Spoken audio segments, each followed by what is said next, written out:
Hola, ¿qué tal? Buenas tardes, buenas noches, buen día o en el momento en el que estén sintonizando este programa con mi amigo y compañero en la conducción Sebastián Porrini, les damos la bienvenida a una nueva edición de La Última Página. Sebastián, ¿cómo estás? Bien, maestro, ¿usted? Bien, Bien. contentos. Bueno, la salud. Bien, mucho mejor, por Perfecto, suerte. Así que ya muy hemos bien. vuelto al viejo elixir Sí, veo que acompaña La muy Última bien. Página. Hemos estado con algunos declives en Se el notó orden en de la, Cervantes, de ¿no? la gripe y Ah, demás cuestiones que bueno hemos superado con todo éxito para volver a caer en el sano vicio. esto no es caer, esto es... Hay un suscriptor que se preocupa mucho por nuestra salud y le decimos que nosotros también estamos preocupados por nuestra salud, pero La salud es ilusión, dicen los orientales. exactamente, así que bueno, vamos a seguir disfrutando del tabaco y de la buena bebida, porque es nuestro espacio y bueno, creo que no va en desmedro de nuestra exposición ni literaria ni nada. No creo que lo haya dicho por eso. No, pero bueno. Está bien, se preocupa sanamente. Está muy bien. Le agradecemos, por supuesto, su sana preocupación, pero aquí seguiremos, como siempre, leyendo en La Última Página. Y hoy, Seba, me parece que vamos a cumplir de alguna manera con ciertos pedidos que nos vienen haciendo ya hace tiempo. Y un gusto personal Y un también. gusto, por supuesto. Y vamos a retomar el aspecto de lo poético, ¿no? Hoy vamos a dedicar el programa a un poeta, pero va a ser la excusa, creo yo, para hablar de un movimiento o de un momento de la poesía, sobre todo la poesía de fines del siglo XIX, que abre, junto con alguien de quien ya hemos hablado, abre un mundo totalmente nuevo. Y me refiero a Arthur Rimbaud, o Rimbaud para los amigos, como siempre decimos. Arthur Rimbaud, un poeta nacido en 1854, fallecido en 1891, a los 37 años, muy joven. Aparte, la muerte de Rimbaud fue una muerte bastante absurda, si se me permite el término, porque fue por una herida una infección, una herida mal curada. Una rodilla que bueno, tuvieron que amputarle la pierna, una cuestión ahí bastante particular. Bueno, la vida de Rimbaud de algún modo es interesante, pero bueno, vamos a ir dialogando algunas cuestiones. ¿Qué tenemos con Rimbaud? Obviamente decíamos, Eva, al principio que Rimbaud nos va a servir como excusa para hablar, obviamente, del simbolismo, la poesía y el simbolismo. Cuando hicimos el programa de Charles Baudelaire, allá hacia fines, hace un año aproximadamente, creo que un poquito menos. Sí, ¿no? Sí, exactamente. Y hablábamos de Baudelaire y su arte poética o de su condición de poeta maldito, o si se quiere, el inventor o quien acuñara el término modernidad. Modernidad. ¿No? Abrimos la puerta a algo que, ¿cómo decirlo?, todavía no está suficientemente analizado o suficientemente leído desde la crítica o desde la teoría literaria.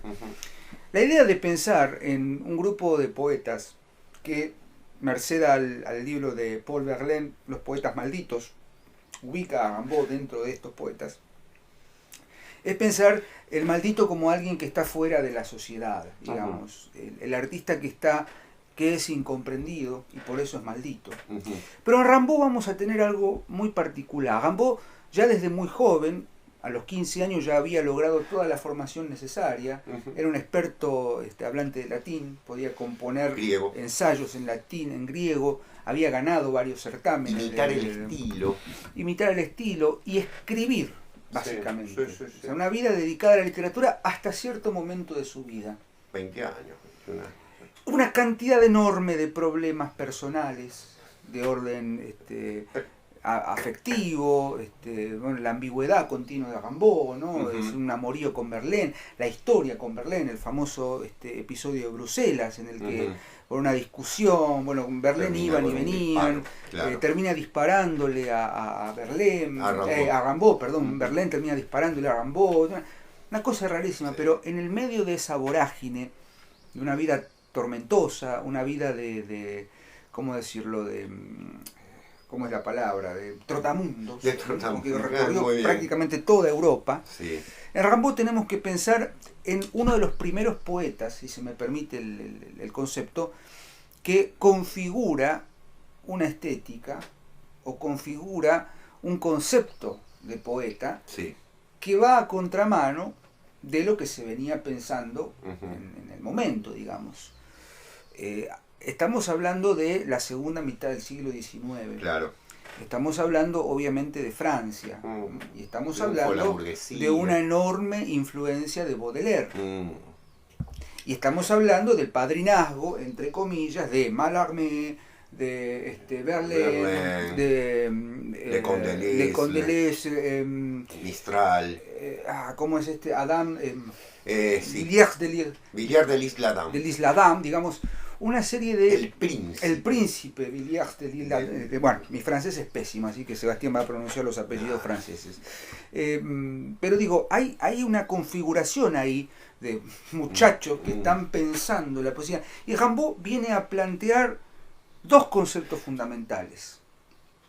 La teoría del voyant, o del vidente, y la teoría del desarreglo de todos los sentidos. ¿Qué quiere decir esto? En una carta que le escribiera a uno de sus profesores, cuyo apellido no recuerdo ahora, en 1871, Cartas del Vidente, se titulan, él sostiene que el poeta tiene que ser capaz de, ¿cómo decirlo?, ser un vidente, convertirse en otro. Yo soy otro, dice literalmente Rimbaud. ¿Por qué? Porque de esa manera, al metaforizarse, trasladarse de una instancia del yo hacia el otro, es capaz de entender la esencia de las cosas. Es capaz de entender y alcanzar lo desconocido por el desarreglo de todos los sentidos. Es decir, con Rimbaud tenemos esta idea de desajuste continuo, de dislocación, de distanciamiento del yo, cosa que en el romanticismo, ¿cuál es el gran clásico del romanticismo? Es la presencia del yo. Totalmente. El yo absoluto. El yo absoluto, pero ese yo, según Rimbaud, tiene que es una cuestión mística, de separación del sujeto inmanente a un sujeto trascendente. No por nada la influencia de Baudelaire. Claro. ¿no? Si bien Rimbaud había iniciado sus primeras armas literarias con un intento por ingresar al parnasianismo, con el avance, digamos, y también con el rechazo de la sociedad literaria parisina, que lo veía como un trotamundos, un invertido, un pendenciero, un enfant terrible, ¿no? El clásico modelo de siempre mandándose alguna macana, siempre envuelto en alguna cosa ahí rara, con prostitutas, con prostitutos, con una cosa, el Rimbaud el golfo, Rimbaud el poeta. O sea, era un tipo que salía de lo común, porque justamente era capaz de transmutarse, es decir, salir y convertir la otredad en su subjetividad. Claro. El desajuste de los sentidos. El poeta debe vivirlo todo, sufrirlo todo, para convertirse en un alquimista de las palabras. Para poder entender el valor real de las palabras, hay que caer en el plomo de ellas. ¿No? El sentido de la alquimia que siempre vamos a mantener desde el punto de vista de la alquimia del tradicionalismo, de la tradición que tanta tela nos ha dado para cortar, es esta cuestión de recuperar el brillo originario de los elementos. Sí, señor. Metafóricamente es convertir el plomo en oro, digamos, el material impuro en material puro. Para poder llegar, es un proceso complejo, para poder llegar a la pureza originaria hay que, permítaseme el neologismo, impurificar. Claro. O despurificar el elemento. Hay que corromper la palabra. Claro. Ni hablar de la adicción que tenía al opio, ni hablar del aspiraba hachís. Sí. Digamos, el principio de las drogas, la experimentación con las drogas, ya era propia de esa época. A partir de la figura de Rimbaud, la idea del artista poseído, y no el artista que digamos, consume ciertas sustancias alucinógenas para crear. El famoso mito, que lo he escuchado muchas veces, de que Poe escribía bajo los efectos de tal. No, mentira.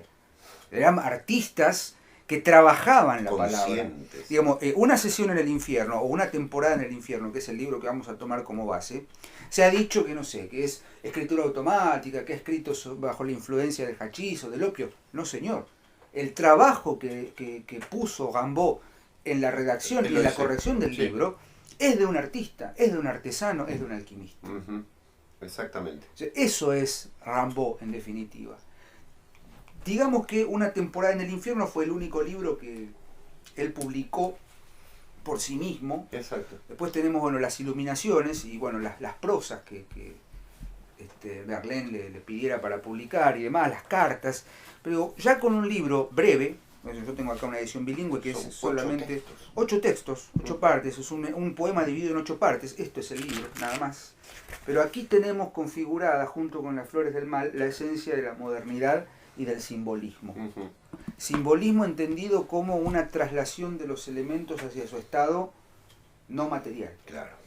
¿No? Exacto. Exacto. Ya, vengo yo. Bien. Estoy monopolizando el discurso. No, me parece muy bien, Diego. Además, yo te iba a decir si querías... a ver, primero y principal, Una temporada en el infierno es uno de los libros que en la historia de la literatura tiene a su vez una subhistoria, ¿no? Que es lo que decía Diego, fue publicado por él lo abandona en una librería donde realmente hizo 200 ejemplares, regaló 6 o 7, y todos los ejemplares quedaron encerrados en un sótano de una librería, se descubren después de muerto Rimbaud. Que obviamente tener la primera edición de la edad de 1873 debe ser una de las joyas de la vida, ¿no? Poder hacerlo. Es un libro que tiene una particularidad, no es poesía rítmica. No. Es decir, no es poesía en el sentido tradicional o métrico, digamos, de los primeros poemas de Rimbaud y de los últimos, porque después va a retomar esa, por ejemplo, el famosísimo El barco ebrio, Le bateau ivre, está escrito en versos, sino que esto es prosa poética. Es decir, es una poesía en prosa, digamos así. Dividido en 8 partes, ¿no? De las cuales, en algunos casos, como el poema Delirios, o Devaneos, o demás, o Desvaríos, puede ser traducido también, se dividen a su vez en 2 partes. Delirios 1, Delirios 2, ¿no? Claro. Bueno, es decir, estamos ante una revolución de la poesía que viene, como bien decía Diego, de la herencia baudeleriana. Baudelaire, ya muerto en 1867, queda como un numen, ¿no? Si me permiten el término, de estos poetas. Absolutamente. Claro, un numen, sí, exacto. Y esa sutileza del verso baudeleriano, que es muy cuidadoso y muy clásico, valga decirlo, ¿no? Los versos en alejandrinos, los con poemas... Con consonante perfecta. Perfecta, los dodecasílabos, el verso típico francés y demás, que trabaja Baudelaire. Claro, exactamente. De pronto, Rimbaud lo retoma, pero llevándolo a la prosa poética, que en este caso, en este poemario, es impresionante. El libro se divide en 8 partes, decíamos, una introducción, ¿sí? Donde se encuentra en ese, digamos, una introducción sin título, ¿no? En la que, digamos, introduce esta historia de estas páginas perdidas y demás, que de alguna manera vienen a significar lo que Rimbaud viene escribiendo desde hace unos años, porque el texto se publica en 1873, pero él lo viene escribiendo desde los 15, 16 años, lo recoge de esta manera. Y el primer poema, que es Mala Sangre, o sea, el primer texto, que es Mala Sangre, que hay una supuesta contradicción, porque él va a hablar de las raíces galas propias. Sí. O sea, el árbol genealógico. El árbol genealógico, ¿no? Pareciera, por una parte, hacer un elogio, ¿no? Del pasado y demás. Lo que ocurre es que, en ese sentido, él plantea a los galos como hijos del sol. Rimbaud tiene una formación cristiana. Yo les recomiendo leer sus primeros poemas. Sus primeros poemas son evangélicos, prácticamente. Lo que pasa es que vive una enorme crisis que es comprensible, no solo como una moda. No me atrevo a decir como una moda, porque en el siglo XIX, bueno, ser un libre pensador parecía ser algo, digamos, casi obligatorio para una persona que tenía 2 neuronas ubicadas en el mismo lugar. Pero, más allá de esto, una crisis profunda que tiene que ver con la fe. Es decir, es un hombre de fe que critica lo que está pasando, que no puede entender que todo el mensaje cristiano haya terminado en lo que termina, ¿no? En una especie de absolución, digamos así, de forma generalizada entre la burguesía, el capitalismo y las relaciones sociales de la época. Por eso después participa en la Commune, ¿no? En 1870, 71, participa en la famosa Comuna de París. Creo que todos hubiésemos participado en ese sentido. No porque fuese un rabioso comunista, no porque hubiese leído, por supuesto, el manifiesto, ¿no?, de Marx, que otro libro que también tiene una influencia impresionante en ese momento, sino fundamentalmente porque realmente la sociedad burguesa estaba liquidada, venía a dar la misma respuesta de siempre, y entonces era motivo para establecer un estado poético. Verlaine también participó de la Commune. La idea era justamente hacer algo diferente, tirar abajo ese orden social. Orden social que, fíjense, él plantea desde el primer poema en este sentido: soy un galo, voy al pasado. Adelante, citar, el prólogo de René Char, sí, respecto de una cita de Hölderlin, a quien le debemos un programa también, ¿no? Sí. Friedrich Hölderlin. Bueno, un poco con Heidegger hablamos de él, algo pero... así, pero bueno, lo dejamos un poco ahí. Sí. Dice Hölderlin, citado por René Char: los poetas surgen la mayoría de las veces al inicio o al final de una era. Los cantos son el medio utilizado por los pueblos para abandonar el cielo de su infancia y entrar así en la vida activa, en el reino de la civilización. También por medio de los cantos retornan después a la vida primitiva. El arte es la transición de la naturaleza a la civilización y de la civilización a la naturaleza. Ni de vuelta. Entonces, cuando vos bien decís, Eva, que esa referencia a sus antepasados galos es de alguna manera la instauración de un origen primitivo, salvaje, sí, no civil, bárbaro, ¿no?, previo al Evangelio, veterotestamentario, si se quiere, hay ahí una acción, digamos, o una toma de posición, sí, respecto de lo que es la revitalización del arte. Exactamente.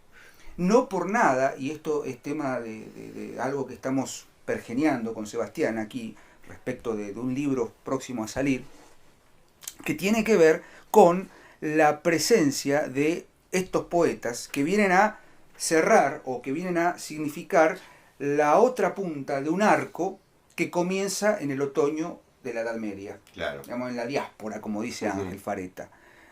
Cuando nosotros citamos en el primer programa el ensayo La literatura y los dioses de Roberto Calasso, dijimos en los primeros 15 minutos, lo recuerdo muy bien, hablamos de esta suerte de patria literaria que propone Calasso y que de algún modo llega a su punto cúlmine con el simbolismo. Sí, con la muerte del simbolismo. El simbolismo es el último bastión, sí, de resistencia y de recuperación al modo francés. Ojo, sí, porque Baudelaire también era cristiano. Sí. Baudelaire también propone una suerte de crítica visceral a lo peor. Totalmente. De la decadencia del cristianismo. Sí. En el medio, obviamente, como bien dijiste, Seba, está el manifiesto comunista, claro, están los textos de Feuerbach, Ludwig Feuerbach, la esencia del cristianismo, la esencia de la religión, exacto, que en algún momento retomaremos, pero digo, hay un espíritu en la época, sí, de decir, ¿qué pasó? Claro. ¿Por qué una temporada en el infierno? Bueno, ahí está, exactamente. ¿Por qué? ¿Por qué hay que ir al infierno ¿Por qué hay que volver al estado primitivo del pecado original, infernal? Y los dos libros se llaman Una temporada en el infierno y el otro Iluminaciones. Es una divina comedia. Exactamente, claro. Te estaba juntando, hay que pedir el bar. Pidamos el bar, porque íbamos para ese lado. Claro, exactamente. O sea, ¿qué es ese poeta, ese yo que se digamos, un yo obliterado, ¿no? Un yo dislocado, yo soy el otro, yo soy otro, que desciende al infierno para después llegar a la iluminación poética? Vos sabés que justamente me voy a permitir un avance. No, al contrario, digo, porque me permitís avanzar en el segundo poema, ¿no? Lo maldito, justamente, ¿no? Todo lo que tiene que ver con luego de Mala Sangre, con la Virgen y demás. Él dice: soy maldito como Juana de Arco. Es decir, claro, toma a la santa más representativa de Francia, ¿no? Y demás. Y él dice que hay que volver a ser un negro. Negro de piel, ¿no es cierto? Estamos hablando de la raza negra propiamente, de la etnia negra. Porque en algún sentido, volver a ser ese, digamos así, ese marginal fuera de la civilización europea es volver a las raíces. La vida es una farsa, en algún sentido. Esa farsa que Rimbaud lo vivió literalmente cuando abandonó la poesía en 1873. Tiene 19 años, 1874, gente. Estamos hablando de un muchacho, abandona todo esto, no vuelve a escribir nunca más, no le importa y se va al África. Se dedica al tráfico de armas, Sí. al comercio. Claro, es decir, ¿por qué? Bueno, su gran dialoguista en Abisinia era un cura. Él, y el cura que dijo, que escribió el padre, es el padre Jameson, dice en un momento que Rimbaud era la única persona con la cual podía hablar allí, dice, porque era, decía, no sabía que era poeta, nada, había una intención teológica. Rimbaud dice en Noche del Infierno, y ahí está el poema central, ¿no? Justamente el tercer poema, dice, la teología es algo serio. Y en este sentido, como las alucinaciones son innumerables, dice así, alucinaciones, no alusiones, alucinaciones son innumerables, la teología frente a esto es algo serio. Es algo serio que evidentemente él, en ese descenso al infierno, una temporada en el infierno, una estación en el infierno, viene a significar decididamente el descenso, la catábasis del poeta, que tiene que vivir lo peor. Pero por otra parte, hay un Rimbaud que no puede quedarse quieto, que es ese viajero constante, ese caminante constante que lo lleva a la muerte, ¿no? Porque ustedes saben que la infección que tuvo fue de tanto caminar. Es decir, buscando constantemente, intentando demostrar que esa vida absolutamente chata, burguesa, de provincia, recuerden que él no es parisino, no viene de una gran ciudad, viene de Charleville, o sea, un pueblito de segunda línea en Francia, un pueblo del norte de Francia, la zona de las Ardennes, que después va a ser tan importante en la Segunda Guerra Mundial, ¿no? La batalla de las Ardenas. Ese lugar es un lugar pueblerino, de chusmerío, de vida mediocre, en la que este genio, o mejor dicho, en la que este muchacho con intenciones de ver otra cosa, obviamente ve en esa burguesía que todos los domingos va a misa y que toda la semana hace su vida cotidiana, una chatura colosal. Pueblo chico. Infierno grande. Enfant. Claro. Infierno grande. Claro, exactamente.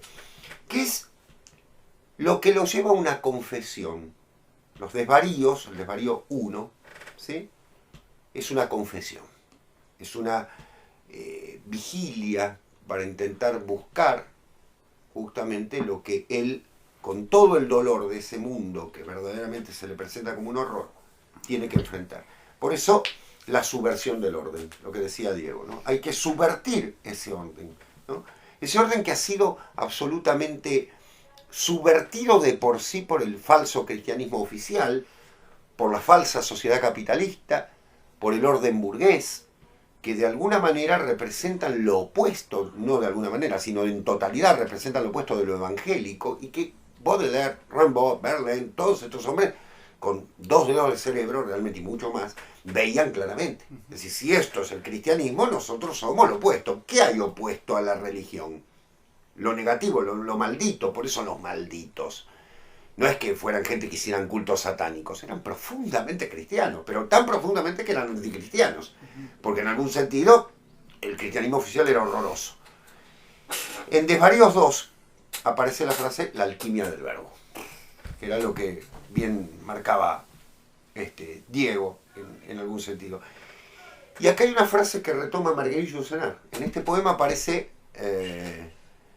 una de las frases que va a dar nombre a uno de los libros más hermosos de Marguerite Yourcenar, que es que l'éternité. ¿Qué? La eternidad. Es decir, ¿qué buscamos frente a las esperanzas perdidas? La eternidad. Fíjese que no habla de la inmortalidad. No dice l'immortalité. No dice que recuerden mi nombre. No dice la fama. Dice la eternidad. que es un concepto absolutamente simbólico, absolutamente tradicional, absolutamente religioso, si se quiere entender en este sentido. Ya que en la prosa poética, que él intercala, ¿no es cierto?, en estos casos con versos, porque en esta parte va a intercalar algunos poemas, deja entrever esa idea de que la poesía tradicional puede decir algunas cosas, pero en algunos casos necesita de la prosa. Por eso ustedes van a, cuando lean este libro, si es que no lo han leído, van a encontrar que hay mezcla de poesía y prosa. Está haciendo algo que después va a ser, que en este momento es revolucionario y que después va a ser tan común, ¿no? Rubén Darío, por ejemplo, en Azul, ¿no?, va a hacer ese mismo concepto. Y luego lo imposible, ¿no? Mi espíritu quiere hacerse vago de los crueles desarrollos que ha soportado el espíritu desde el fin de Oriente. Lo tengo anotado porque me parece estupendo. El fin de Oriente. Occidente salió a masacrar a Oriente. Rimbaud va a Oriente a descubrir, recuperar. Por eso vendía armas, pero se las vendía a los abisinios, a Menelik, que era el gran Negus de Abisinia, el último país independiente, el último estado, el último reino independiente de África, que permaneció hasta 1935 independiente, ¿no? Después fue conquistado por Mussolini en una situación horrenda y luego vuelto a recuperar. El único estado que se mantuvo independiente, porque no sé si ustedes saben que Abisinia, o sea, Etiopía, hoy en día uno de los estados más pobres del mundo, valga decirlo, es uno de los reservorios más grandes del cristianismo y del judaísmo. Ahí estaba la reina de Saba, ni más ni menos. Es decir, no fue a cualquier lugar, fue a buscar el origen salomónico de una tradición enorme. Él no elige ir, no decide irse de pronto a el Congo, donde había mucho más negocio para hacer, o a Sudáfrica, o estoy pensando en el África del momento, ¿no? O a el África árabe fácil de conquistar en ese momento, en el Rif, sino decide ir a Abisinia, el único estado independiente que queda, para, por medio de eso, colaborar, no con la independencia, no quiero decir esto, sino fundamentalmente para buscar las raíces de algo que le preocupa. Por eso la conversación constante con el sacerdote que hay en el lugar. Les recuerdo que los abisinios son cristianos antiquísimos, de hecho son cristianos coptos, muy antiguos. Una temporada en el infierno, para redondear, es un libro en el que el descenso al infierno del poeta luego va a tener su segunda parte, que es Iluminaciones. Hoy no vamos a hablar de Iluminaciones porque eso llevaría otro programa. Pero recordad dos cosas. Tomo lo que dijo Diego. Caminar. Esto parece un consejo de autoayuda, pero ¿qué es esto de caminar? Rimbaud no se quedó quieto. Estaba en busca, frente a un mundo que lo hostigaba. Y en segundo lugar, un dato de color. La película Rambo se llama así por él, ¿no es cierto? En inglés, Rambo, lo pronuncian Rambo, ¿no? Por eso le ponen Rambo. Y si ustedes ven... John Rambo. Claro, exactamente. Y es John Rambo. En realidad, el título original es First Blood, Primera Sangre. Primera Sangre. Películas de iniciación ritual si las hay. Totalmente. ¿Qué es Rambo? Es un incomprendido. Claro. Si ustedes están diciendo, ¿estos tipos están hablando de Rambo? No, en serio. Sí, estamos hablando de Rambo. Lo dijo el autor de la novela sobre la que basa la película. Él le pone Rambo por Rambo. Porque dice, ¿qué poeta estuvo en el infierno? Rambo. Y en segundo lugar, ¿de dónde viene Rambo? Del infierno. Del infierno. Viene de la guerra de Vietnam. Sí. Bueno. De Oriente. Más o menos de Oriente. Que es un infierno creado por Occidente. El infierno de Rambo es occidental, es acá. Rambo la primera, ¿eh? No las Sí. idioteces después, que se hicieron claro. después con Rambo, que ya como todo, el cine, el sistema hiperinflacionario del cine, se ha encargado de destruir la idea que prende. Sí. ¿No? Entonces tenemos Rambo 28, Rambo peleando, no sé, contra los afganos, Rambo peleando contra, no sé, contra el Estado Islámico. Es eterno. Es eterno. Bueno, pobre Sylvester Stallone. ¿No? Ya está pobre, ya no da más, ¿no? Sigue haciendo estas películas, Claro. pero la primera, si ven la primera, es eso. Uh-huh. Es un camino de iniciación, es un caminar. Sí. Es un caminar y es First Blood, ¿no? La primera sangre. La primera sangre. El poema se llama Mala Sangre. Mala Sangre. Y sobre la alquimia del verbo hay muchísimo que decir, pero voy a citar solamente un fragmento, que es el que de alguna manera justifica la idea alquímica, que ahora no la voy a encontrar porque la tenía marcada recién, pero bueno, esto es en vivo, señoras y señores, así que dice la alquimia del verbo: inventé el color de las vocales, A negra, E blanca, I roja, O azul, U verde. Reglamenté la forma y el movimiento de cada consonante y me vanagloriaba de inventar con ritmos instintivos un verbo poético, accesible, cualquier día a todos los sentidos. Me reservaba la traducción, anotaba lo inexpresable. Anotaba lo inexpresable. Alquimia, recuperación del esplendor originario de la materia. ¿Qué es la eternidad? La eternité, la iluminación. Los malditos, no sé, los decadentistas, tal, son artilugios de la crítica literaria, pero si no, los poetas rebeldes que se rebelan contra... No se rebelan contra... como diría nuestro queridísimo y común amigo, el Ángel, podemos decir Saint Charles Baudelaire, Saint Arthur Rimbaud, y por supuesto Saint Edgar Allan y Saint Alfred Hitchcock, ¿no? Claro. Son santos, ¿sí? Literalmente. Los invitamos a que lean Baudelaire, Rimbaud, Mallarmé, Verlaine en esta línea de lectura, que creo yo, si me permito la soberbia de decirlo, no está siendo leído desde ese punto de vista. No están siendo leídos. Se lo ve como un rupturista, ¿no? Rupturista, vanguardista, la palabra vanguardia bueno, me tiene... la remera con Rimbaud acá, ¿no? Con el Che Guevara pasa lo mismo. Y con la otra, ¿cómo es la mexicana esta? Perdón, hermano mexicano, Frida Kahlo. Frida Kahlo, claro. Para otro programa. Hasta acá llegamos nosotros porque se nos está yendo el tiempo y nos estamos cebando con la palabra y nos vamos a ir a 50 minutos. Seguramente habrá una segunda parte, pero nosotros los invitamos a que lean Rimbaud, vuelvan a estos poetas y nos esperen el próximo lunes para una nueva emisión de La Última Página. Seba, como siempre, un placer. Lo mismo, a pesar de este día nublado, aquí estamos como siempre. Nos vemos el lunes que viene, así que estén en sintonía y, como siempre, un me gusta y compartir el contenido. Gracias, Seba. A vos, Diego. Adiós. Gracias. Chao, nos vemos.